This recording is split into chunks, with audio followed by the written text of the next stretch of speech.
Don't let anybody make you think that God chose America as his divine messianic force to be a sort of policeman of the whole world. God has a way of standing before the nations with judgment, and it seems that I can hear God saying to America, you're too arrogant. And if you don't change your ways, I will rise up and break the backbone of your power. Otep, this is Femi here with Freedom Now, and your ears are in tuned at high frequencies in a liberated zone. Freedom Now is a Pan-Africanist, global news outlet from coast to coast, dispelling the Western propaganda media and their all lies point of views. Freedom Now is devoted to relay true news, views, and proper clues to form solutions around freedom for the oppressed worldwide.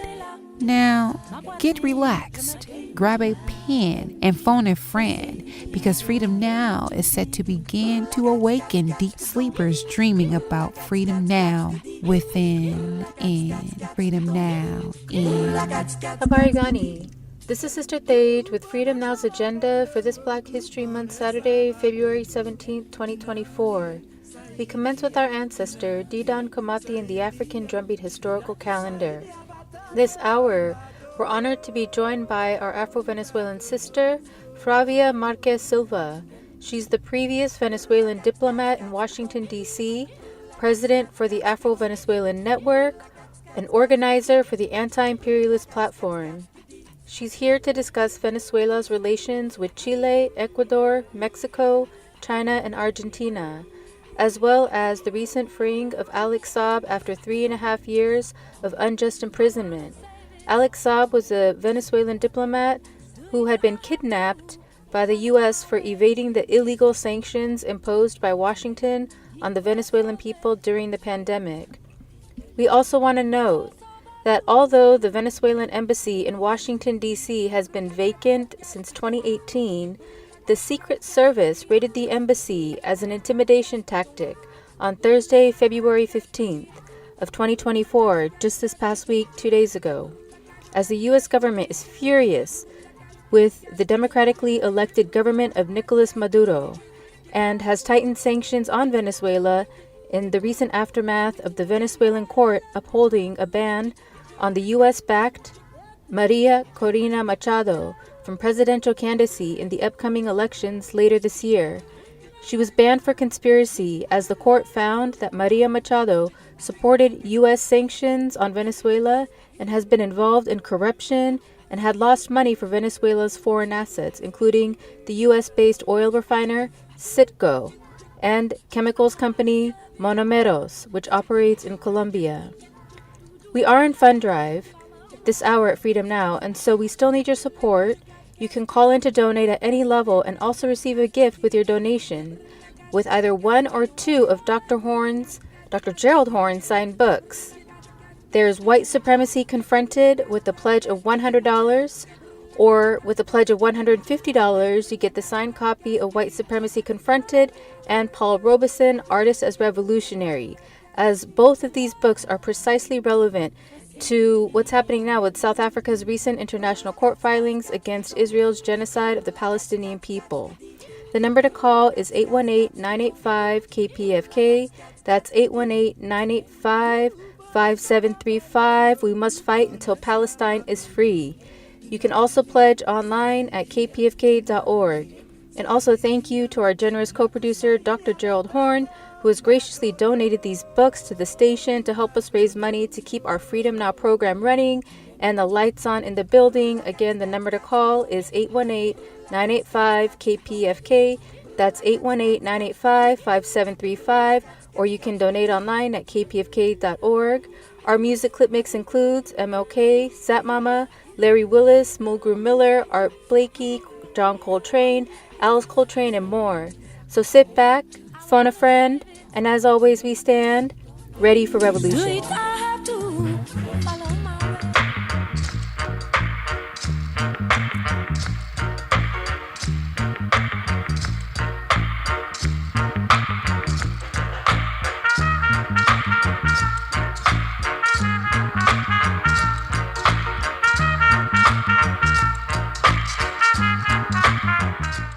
Hotep, this is Didan Kamathi with the African Drumbeat Historical Calendar for the week of February 16th.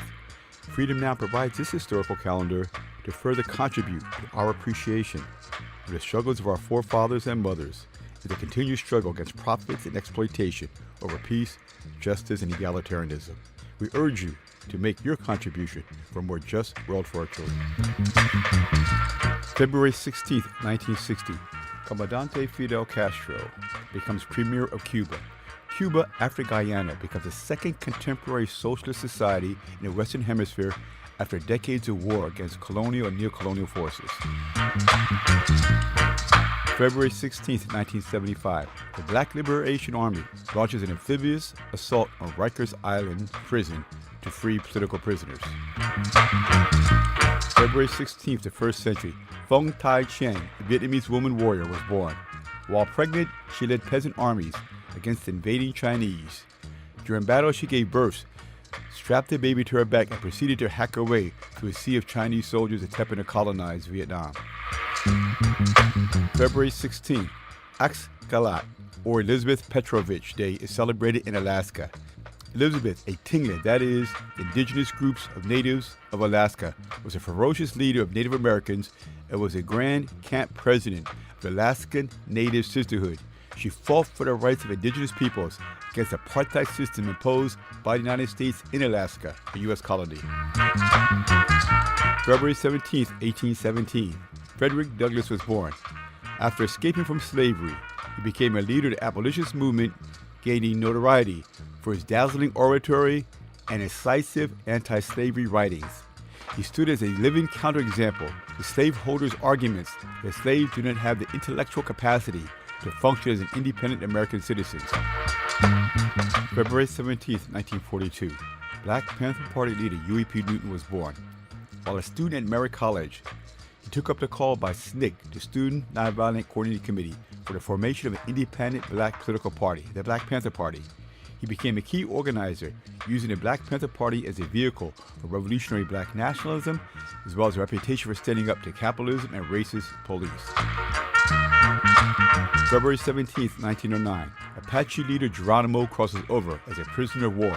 Geronimo Mescalera Chiricahua was a prominent leader of the Apaches who fought for several decades against Mexico and the United States for the efforts of colonizing Apache tribal lands during the Apache Wars.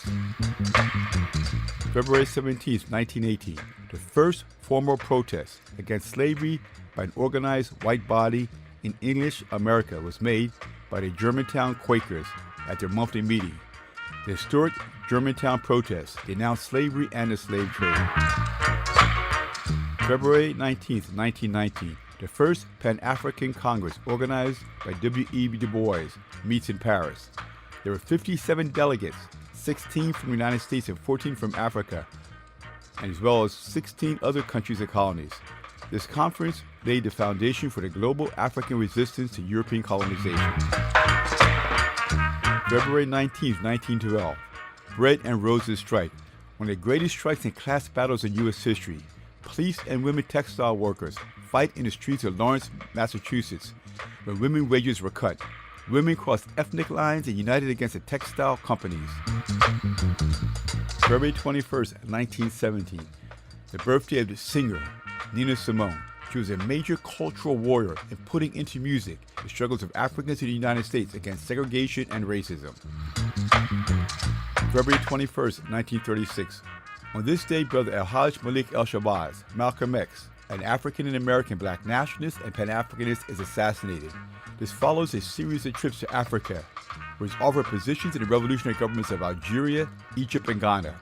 The Casablanca bloc of anti-imperialist governments in Africa also sought to install Malcolm X as the chairperson of the Organization of African Unity, the United Nations of Africa. This has been the African Drumbeat Historical Calendar here at Freedom Now. This program can be reheard for the next 60 days at kpfk.org under audio archives. Please join us in a unity chant of Amandala Awetu 3 times, which means the power belongs to we the people.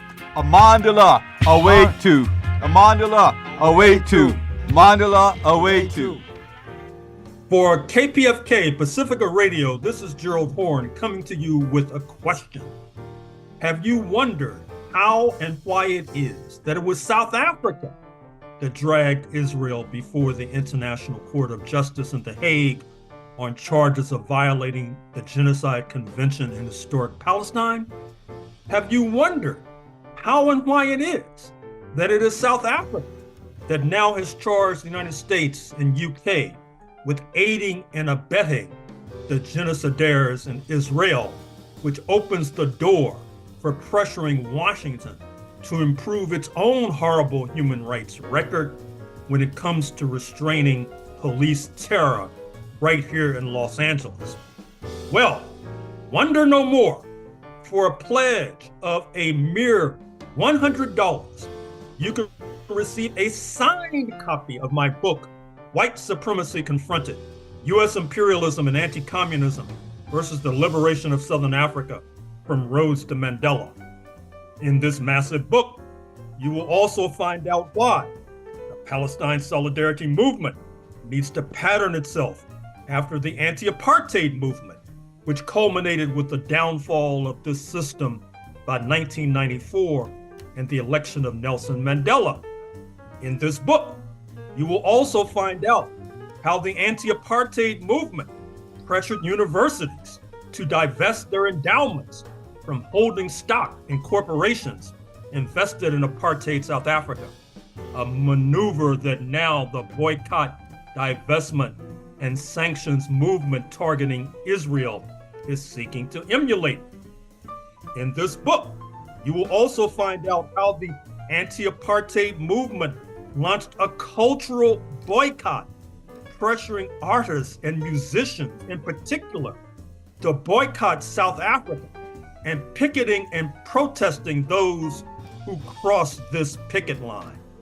In this book, you will also find out how the anti-apartheid movement sought to expel South Africa from the United Nations, isolated diplomatically, which the Palestine Solidarity Movement must contemplate if Israel chooses to ignore the International Court of Justice mandate.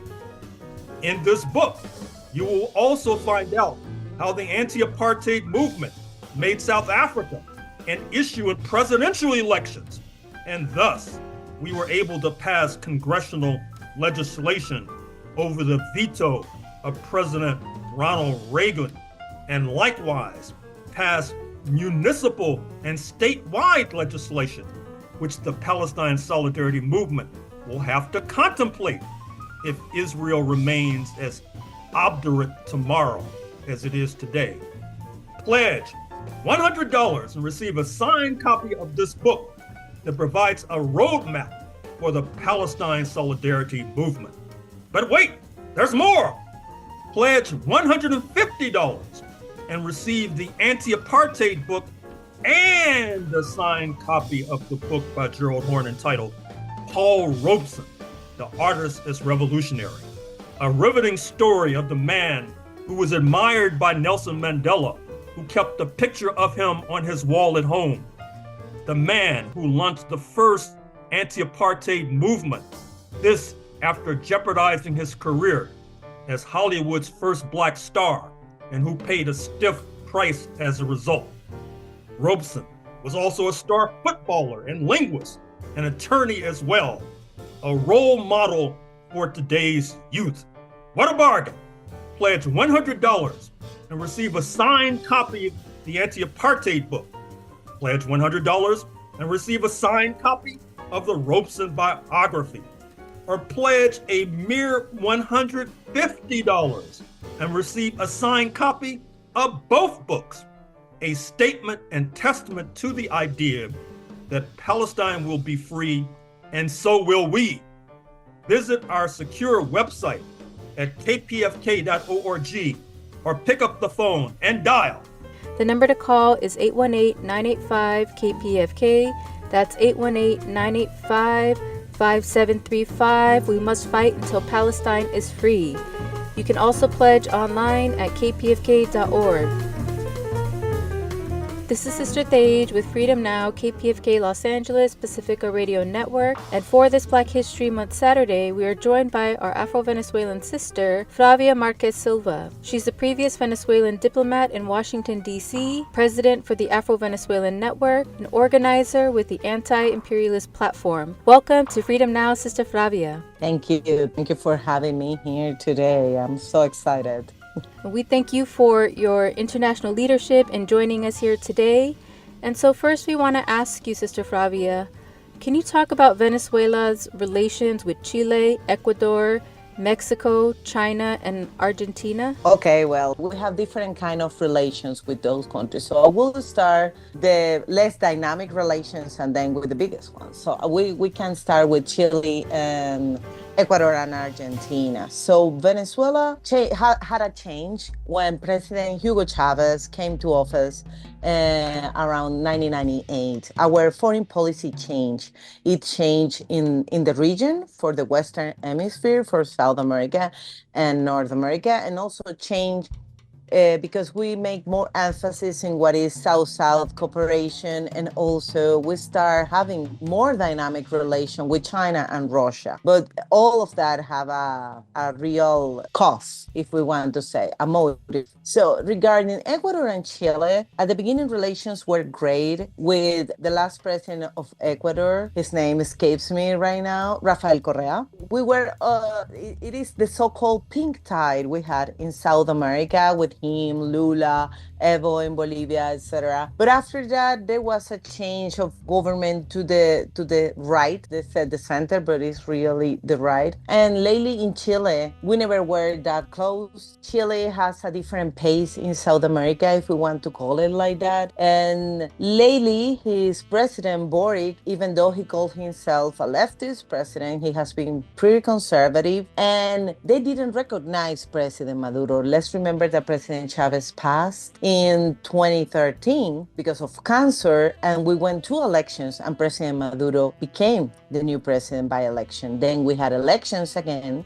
in 2018. President Maduro won because in Venezuela, re-election is permitted by the Constitution, and it's indefinite re-election. But after those elections, United States supported the far right-wing parties, political parties in Venezuela, and made them believe they could have like a parallel government. So we had one congressman called Guaido who declared himself president, and nothing happened inside Venezuela, but outside the country, other countries were rallied by the United States, and they decided to recognize him. So this brought a lot of issues for Venezuela and the diplomatic relations, especially in the region. One of them was Chile, the other one was Ecuador at the moment, then Brazil. This situation has reversed now after Guaido went to Miami, because at the end it was failed. There was no government, they had no control of the institution, they have no control of anything. So right now, the situation with Ecuador is that the diplomatic relations are frozen with Ecuador. We don't have ambassadors there. With Chile, we do have an ambassador. We have relations, but are very distant, far. And we were able to recover relation with our neighbors like Brazil and Colombia, which are very good. They recognize President Maduro. They move forward with everything that was reversed for the previous governments. Now, regarding Mexico, Mexico has been very important for Venezuela, especially in the last 3 years, not only because we have coincidence with the president of Mexico, maybe in the policies, which are leftist policies, if you want it, but because he has sovereign policies for Mexico. So he decided to support the dialogue, the roundtable dialogue of Venezuela. This dialogue began in 2021 with the support of Norway, and United States and Russia are observers. But at the end, it is a dialogue between the government of President Maduro and his National Assembly and members of the opposition, the so-called opposition that do not participate in our National Assembly or in the regional elections. Because opposition in Venezuela fractured. They have been having divisions since Chavez came to power. But the last division was after Guaido. So the popular will, Voluntad Popular, who is the the political party of Guaidó, Primero Justicia, who was the political party of Leopoldo Lopez, they were divided once again. And now you have those people outside the country, Leopoldo, Guaidó, all of them, much of them, and some of their party supporters or the party leaders stayed in Venezuela, and they decided to separate. So the ones that are not in Venezuela, the ones that decided not to go to elections at the National Assembly or the regional, like mayors, they decided to participate in Mexico to have a dialogue outside Venezuela. So Mexico has been key in providing this dialogue, facilitating even their soil. Last year was the last meeting in Mexico around November, December, and we have been able to move this timetable to reach agreements that bring positive outcomes for the people of Venezuela. Because with Guaidó, we suffer a big robbery of our gold. In the United Kingdom, they decided to keep our gold and say they don't know who's the president of Venezuela, so they won't give back that gold, which are our reserves. And also, a lot of international accounts of the government were frozen. So, for instance, during the pandemic, we couldn't bring vaccines. We didn't have ways to pay for the additives for our gasoline when U.S. sanctions hit it harder. And the dialogue in Mexico was able to start moving to improve the situation of those plans for the people, social and health care plans for Venezuelans. And unfroze finally this year, United States say they won't froze the funds if they pass through the U.S. banking system, because it's not that they are in the U.S., but since the U.S. control most of the banking system around the world, they can froze at any part of the transfer the money, and you will lose the way of payment. So Mexico has been key, and it also have had a very important role regarding migration, because as the National Security Advisor for the Western Hemisphere of the White House, Juan Gonzalez, recognized a month and a half ago in a podcast, by the way, very interesting podcast, because he also talks about Latin America. It was a podcast from Roll Call. And he said that they understand in the Biden administration that the issue of the migration of Venezuelans, especially the massive migration to the US, is because of the way of sanctions heated. And this is very important, because they try to build a narrative along with the right-wing opposition that the issue was a failed system, failed state, corruption, and bad policies of the government. Disregarding the effects of the sanctions that has been registered in numbers for a lot of organizations. They have hit hard. Our children, people have died. We have had a reverse in our achievements in education because we couldn't make it happen. So Juan Gonzalez in that podcast recognized that the sanctions were big part of the cost of this migration. And this migration went through Mexico. So Mexico started to talk with Venezuela also in a bilateral way to try to make it more humane for the migrants if they were going to migrate, of course, legally. And regarding the border, well, they were able to help us reach an agreement with the states also, which we reached in October, October, after Barbados, which was the last negotiation roundtable we had. And now United States is not keeping Venezuelans forever in jail because they are migrants, illegal migrants. They are sending them back because we couldn't even land a plane in the States. Our airline was sanctioned too. Sanctions hit every area of the government. That's Latin America. This is a big, super big resume, like a big effort to make a brief description of everything, because there are so many years and the policy has, the U.S. policy and the Venezuela policy has been, in times more dynamic, more confrontational. Then they go back, they go forward, they try to say another way to throw Nicolas Maduro government. They fail, they go back, they go to negotiations. So it is like a back and forth situation there. Regarding China, China and Russia are very important to Venezuela, also Iran. Why? United States or United Kingdom would say, well, because they want to be terrorists, because they have a lot of Iranians, Lebanese, and Middle Eastern people in their country, because they are far left, because they are enemies of the United States. But the real reason, the beginning of the strengthening of these ties, of these connections, were their sanctions. Most of people do not remember that the United States started sanctioning Venezuela in 2006. Most of people believe it was the Obama decree in 2016, but it wasn't.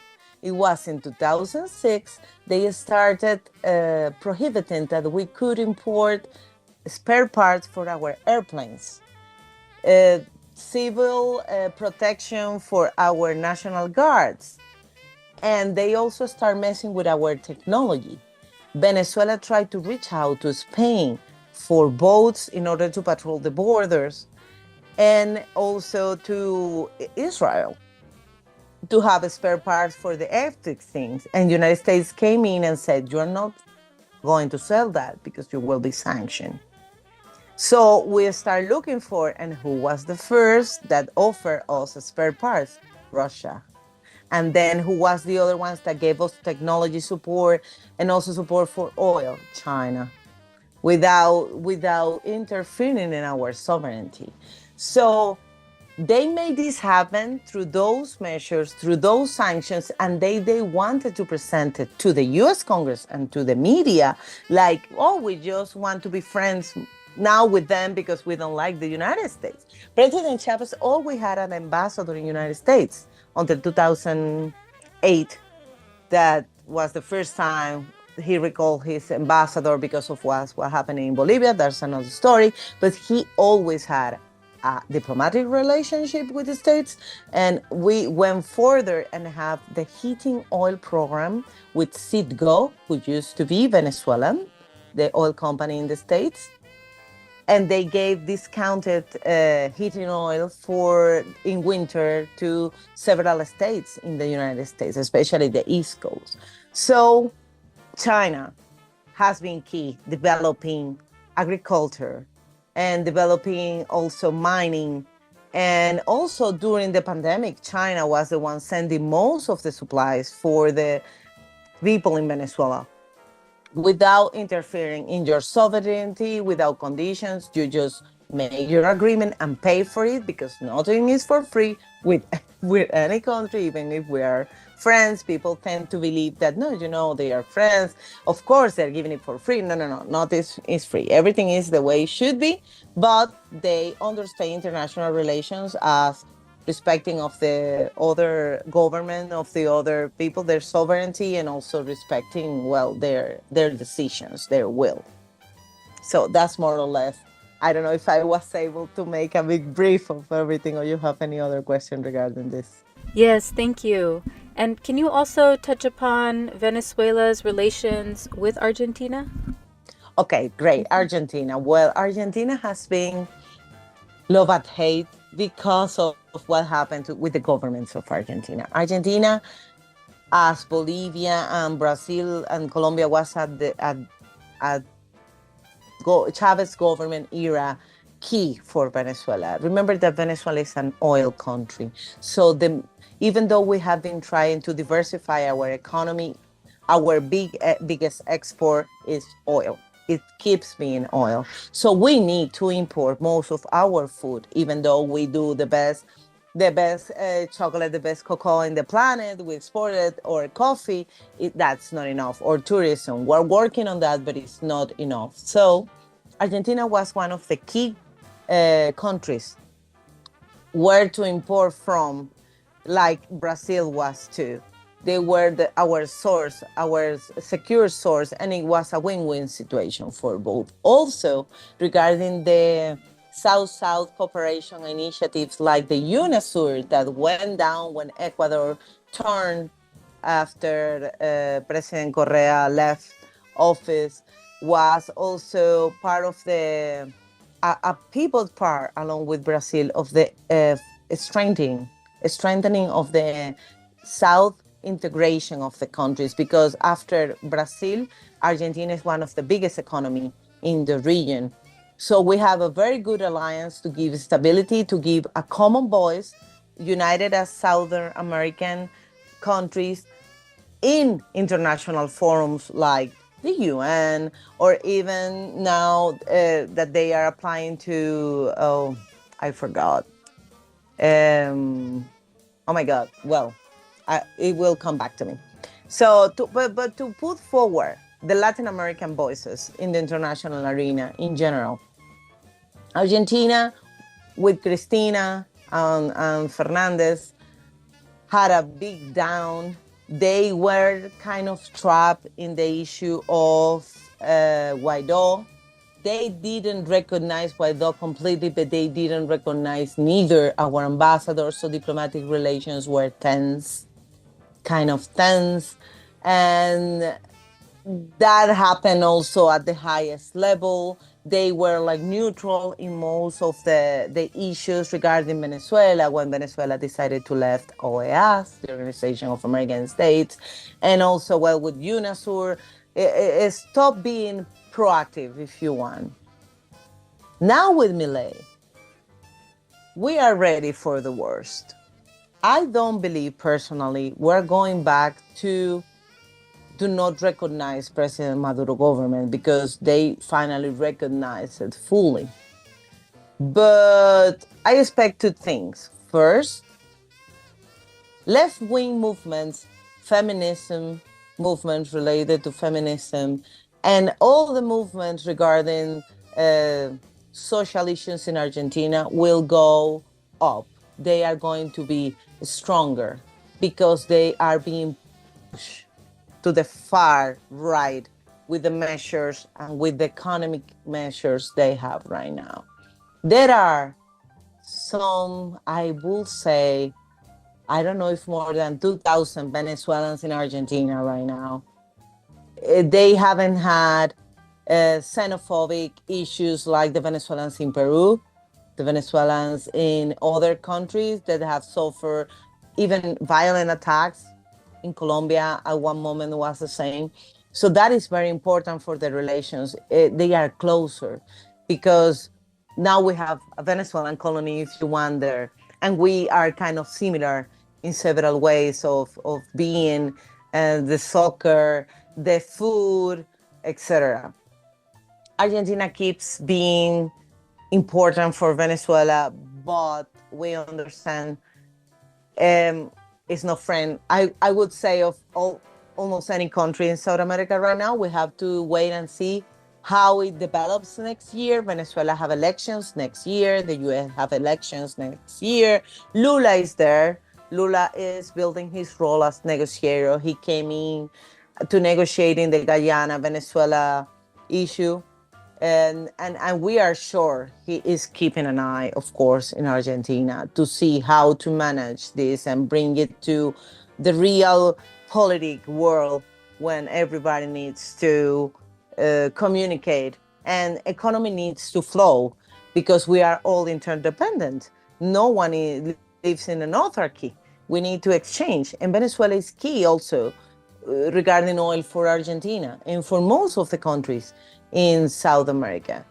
So President Maduro is silent about Milei. He has attacked Milei directly. Of course, people from PSUV, which is the main political party, the party of the president, have been having statements, but like different personalities. But right now things are, I would say, in a tense calm.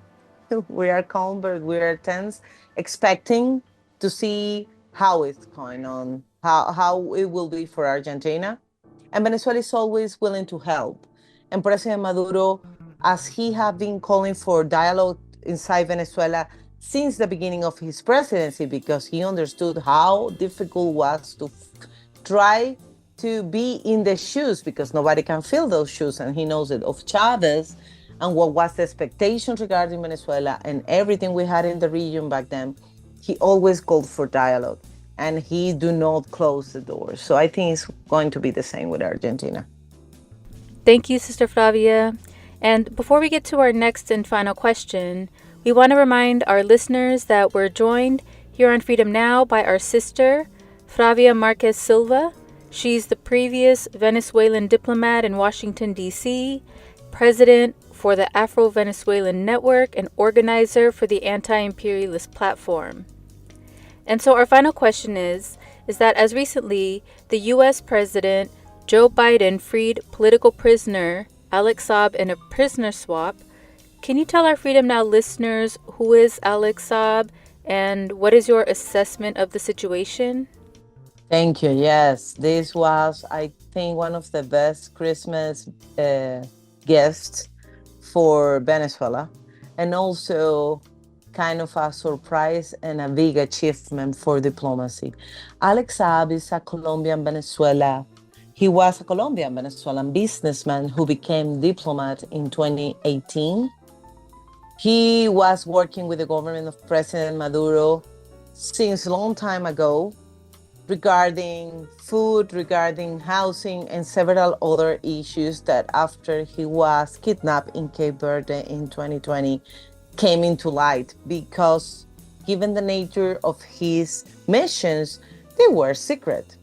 Alex was a very successful businessman, as I said, from a long time, and he was little known in Venezuela, and that was one of the challenges President Maduro and the Alex Saab movement campaign had after he was kidnapped, because most of the people of Venezuela didn't know that they had this food arriving when sanctions hit harder because of Alex Saab. They didn't know we received 3 ships, big ships of gasoline during the pandemic when the United States decided to sanction our industry completely. So we couldn't import the additives to make gasoline. And those ships arrived because Alex Saab was behind them. And a lot of housing projects was him too. What was his key role in all of this? He was building the networks. He was building the connections in order to be able to survive as a government, and the people of Venezuela survive as humans, to be able to have food, to be able to have medicines, and also to be able to have gasoline. So Alex Saab was in his 3rd mission. He was traveling from Venezuela to Iran when he was kidnapped in Cape Verde. And this is all published now on the web since 3 years and a half, this has been published. He was with his passport, his diplomatic passport, and his letter of credence, and all the letters that made him the representative of the government to negotiate with Iran, paying in gold, because we couldn't transfer money for those ships that were coming to Venezuela to bring gas. United States sanctioned Alex in 2018. Under the OFAC sanctions. He sanctioned him, all his brothers in Colombia, all his sons, and the ones that were not sanctioned in 2018 were sanctioned as soon as they were 18 years old, just because they had the Saab last name. They said he was in corruption because he was bringing food from Mexico and other countries to Venezuela, and he was violating sanctions, even though they didn't have any proof about it, and there were no corruption related. But they never had a legal order against him, an arrest order, or a red alert from Interpol against him. And that's why we call it a kidnapping. He was stopping in Cape Verde to refuel the airplane in his way to Iran. He tried to do it in Algiers, and also, I don't remember what was the other country, and they denied him the permission to land and refuel. Now we know, thanks to the books of the former Defense Secretary Mark Esper and former State Secretary Mike Pompeo, that first they do say Alex Saab was a diplomat in their books. They published those books in 2021, and the last one was in December 2022. And they have a chapter about Venezuela, and inside that chapter, there is like half chapter about Alex Saab. And they said it was key that they were able to stop and bring down Alex, because he was a person of confidence for President Maduro, and he was key in order to understand how Venezuela circumvented sanctions, and they needed to bring it down. So they were following him since years ago. They tried to get to him through DIA agents, telling him they will bring charges against him, so he better cooperate with them and, say bad things about Maduro or whatever, so you can get rid of this that is coming at you. He denied. So after all that failed, they were able, as Mike Pompeo said, we were able to manipulate that little island in Africa, Cape Verde. We will be able to manipulate the government and put the police inside his airplane and bring him into the jail. And well, I invite you all to read these books. They are online, I guess, so you can see. I don't know, as our the president of our National Assembly said a few days ago, I don't know why the U.S. high government representatives have this, this way of doing bad things and then confess why they do in books. This is really interesting for us, because you won't say anything and that's all. But it's like, they need to brag about it as a big achievement of the foreign policy. So Alex Saab was kidnapped. There was no red Interpol notice. The Interpol alert came a day after with a wrong name. It was under a wrong name, and that name was corrected a month after. A lot of things happens. Alex was tortured. He was cut in his body. They made cuts along his body, his arms. He was really hard hit with the knees. They blew their tooths. He still had that to fix. He was showing it when he arrived to Venezuela, because he was never able to receive medical care, especially in the States. And they also tried to suffocate him with waterboarding, like the U.S. used to do in, the Iraq-Afghanistan war, because they wanted him to sign a voluntary extradition and also sign a so-called confession against the Maduro government, and he denied. So after almost a year and some months, things were happening in Cape Verde, a lot of legal movements, regional organizations in Africa officially issue statements asking Cape Verde government to free Alex Saab, to recognize his immunity as a diplomat, etc. But the government didn't pay attention to that, and elections were coming to Cape Verde. The candidate that is today's president said that if he was elected, he was going to respect his immunity and send him back to Venezuela. So the states took Alex Saab without warning lawyers or family, put it in an airplane just the day before the elections in Cape Verde, and put him in Florida and bring him to jail, because they knew he was going to be free. Since then, it was October 16, 2021. He was in Miami in a federal detention center awaiting trial. They had 8 charges against him. They dropped 7 because, of course, it was invented, and they just left 1 charge of conspiracy to launder money because of a transfer that passed through the U.S. banking system.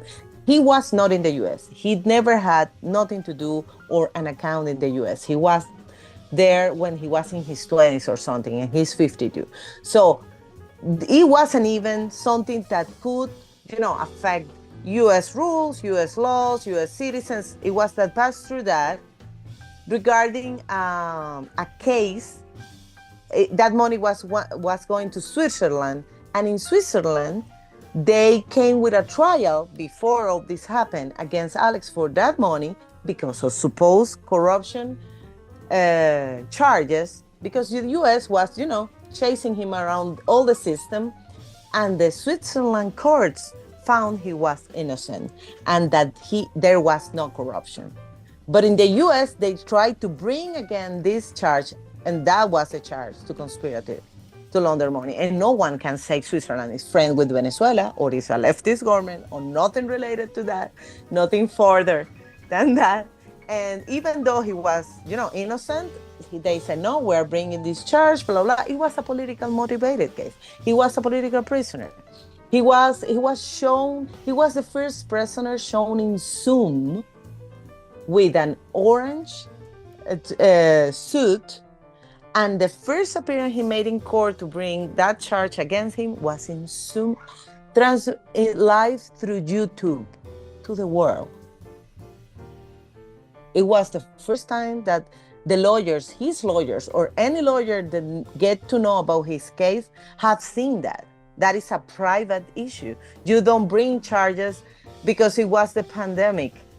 If we were still there in 2021, and they decided to put it live on YouTube. Why? Because that was a way of saying to the world, look what will happen to you if you support Venezuela.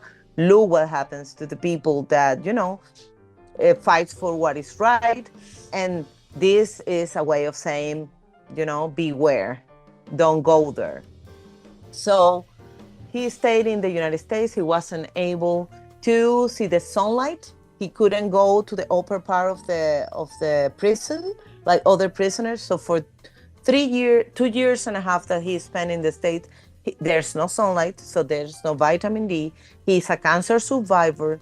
He started vomiting blood in March this year, and no medical attention was given to him. Only in the prison, it was not a doctor, it's a nurse that gave him some pills, maybe aspirin, took his blood pressure, but not even a dentist for or give him antibiotics for the broken tooth he had. Awful, awful, awful conditions. Even though the government sent, diplomatic notes, his lawyers wrote more than 21 letters, it was just no answer from the U.S. government or for the federal prison. So the government of Venezuela started to negotiate it because we knew, and the Free Alex Saab movement, I'm part of it, the leader of this movement was or is Alex Saab's wife, Camilla Fauri, who is an Italian. Charges were brought against her also in Italy after a coincidental visit of the Secretary of Justice of the United States. They also bring charges against her, all her family, grandma, father, mother.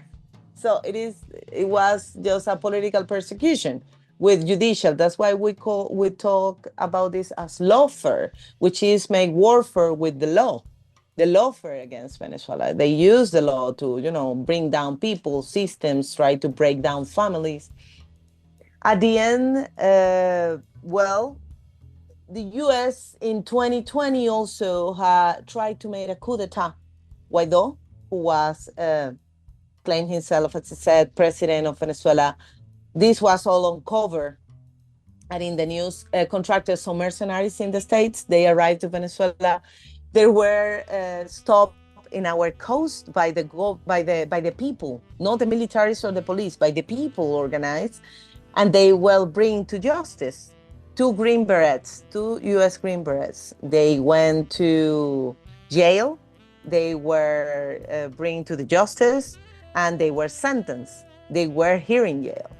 The U.S. never declared them ground detention. The State Department, when they believe there is a U.S. citizen that is in jail in another country and is not just or is a mistake, they declare that people wrongfully detained. And when they do that, they are able to start negotiating with that government to bring back the person in a prisoner swap or, returning some assets the U.S. confiscated or whatever. That happened with the 5 Iranian nationals this year. Iran and the States made that happen. And there are also some of them in Russia, China, and other countries. So here in Venezuela, we had 3 wrongfully detained, so-called wrongfully detained, and these 2 green berets that were in the interest of the U.S., even though there was not official. So the government started, secret negotiations with the states. We understand that now. We didn't know details, of course, about it. And Alex was able to come back, and we sent back 10, I would say 9 U.S. citizens, including those 2 green berets who attempt to kill President Maduro. And also these people in California know him, the so-called Fat Learner. Do you remember Fat Learner, the man from Malaysia that escaped the California prison and ended it in Venezuela? We also sent him back to the States. So Alex was able to come back. He is recovering. He was named part of these Mexico talks before, but since he wasn't able to be present, his wife was in his name in these talks. Now, a few days ago, he was made part officially of the negotiations in Mexico, who are the political negotiations for the opposition, to come to a stability in Venezuela, to have them, to try to unify the country, and for the upcoming elections, the upcoming presidential elections next year. And it has been a big challenge, of course. It is a win-win situation for all the families, the U.S. families that were suffering for the U.S. citizens, and also, Alex Saab family and most of Venezuelans that were struggling and fighting for the truth and to free him before he died in the cell, because that was the biggest fear, that he could die because his health was deteriorating. He has diabetes. He had a high blood pressure. He left Cape Verde with a high infection, Helicobacter pylori, and that was untreated for all these years. So this is a very interesting time for Venezuela. And I know you wanted me to talk about Guyana, which is a very win also for Venezuela. But the Guyana case is very delicate in the country.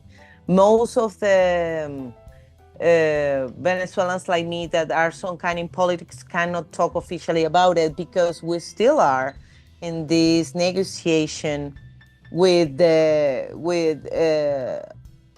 UN regarding Guyana. So the official speakers are high-level speakers, like our vice president, the president, and our ambassador to United Nations in New York. But I can say that we had a successful referendum.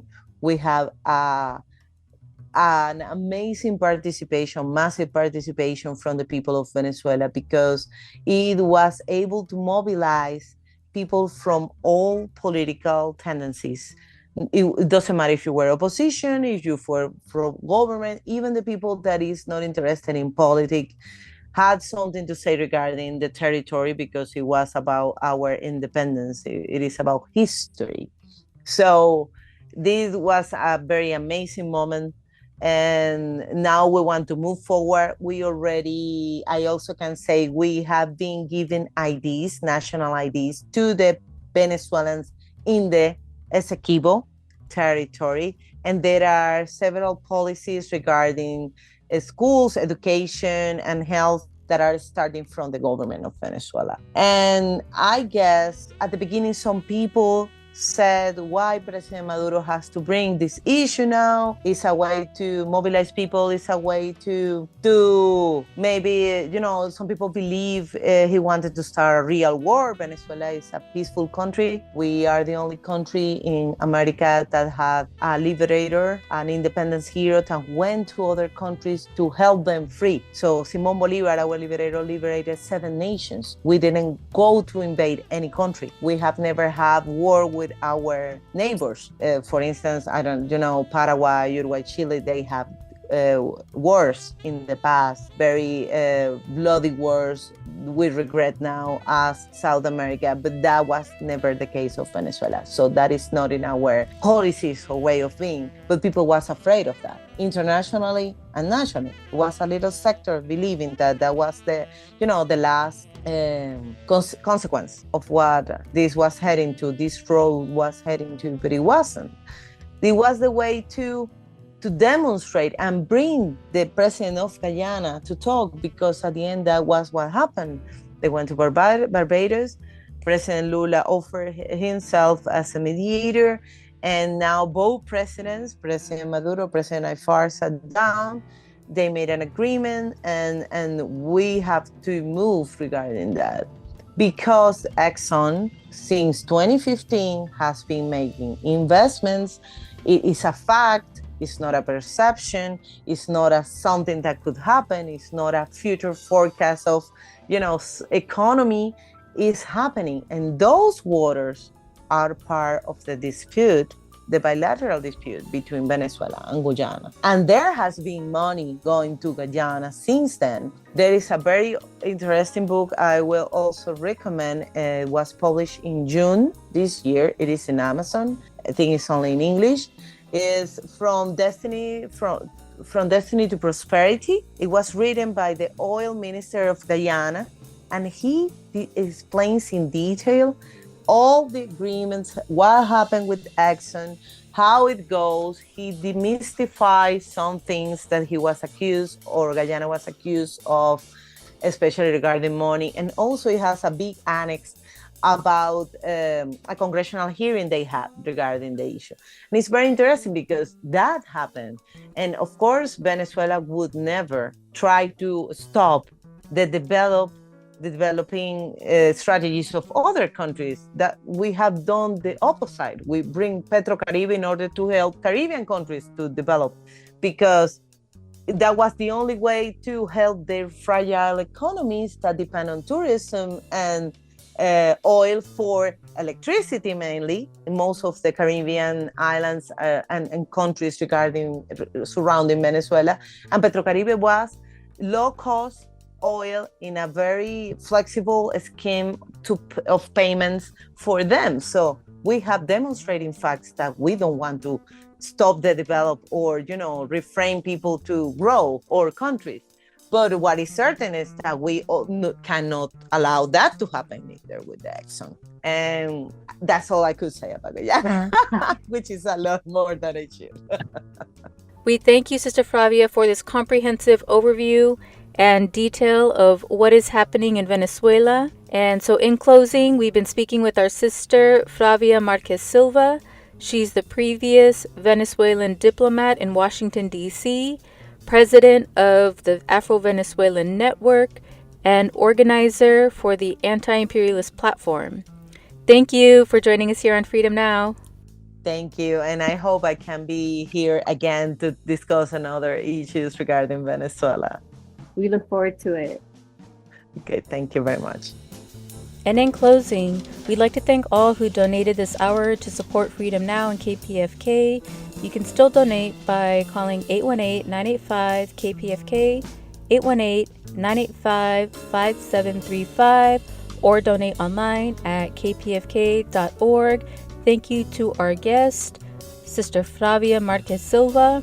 Thank you to our producers, Dr. Gerald Horne, Brother Brandon, Sister Flora, Sister Femi, and all those who made today's program possible. Thank you, Wendell, our board op, and Mark Maxwell for your support. Please stay tuned for our Sister Assumpta coming up next with Spotlight Africa, addressing issues facing Mother Africa. Signing off for Freedom Now, this is Sister Thage. And until next week, as always, we stand ready for revolution.